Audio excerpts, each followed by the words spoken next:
Hey everyone, I'm Steve from GamersNexus.net, and we were at Thermaltake Suite at CES 2016 looking at some of the case mod submissions for the Case Mod Invitational. There are two winners here. This is the second place mod, then there's the first place mod, which is a crazy tank thing we'll be looking at momentarily. Both use the X9 case.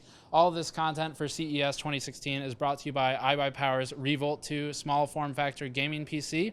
So looking at the cases here, this is the X9, which we've shown previously, but the mods, obviously, it's called the water mod, and there's some custom machining here going on with the side panels, the metal. The mesh was all removed from the X9, so you're just looking at basically what's left of the frame, and the memory is pretty cool. I have not personally seen this memory yet, but it's got a cathode in there that has this electric pulsing effect going down the tube on the top of the RAM. So that is pretty neat. That's from the Avexer memory group.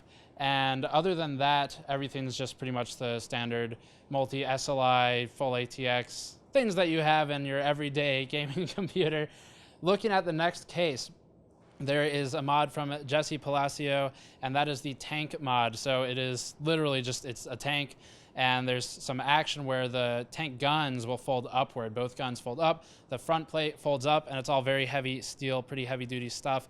Inside is the original, or what's left, of the X9 chassis. It's basically just a frame at this point, and it is on its face. It's been rotated a bit, and that's got a horizontal motherboard orientation.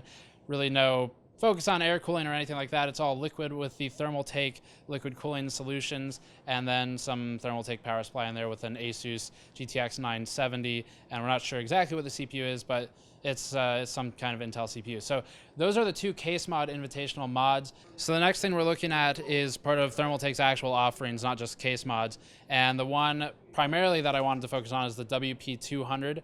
And the way these work, it's the W line or series, and there's the main chassis, that's the W signifier, and then P is the pedestal, and that is a separate unit that you can stack with the W main chassis. That's similar to some of the X series cases we looked at last year. So the WP200 is a $550, what Thermaltake is calling super tower, and it's massive. It's got actually a system installed on either side, almost kind of mirrored, and both in this demo system are SLI configurations on either side of the motherboard tray or trays. And it's sort of like a server chassis. It's not really something you'd be using as a mainstream builder or even a low-end enthusiast. Again, $550.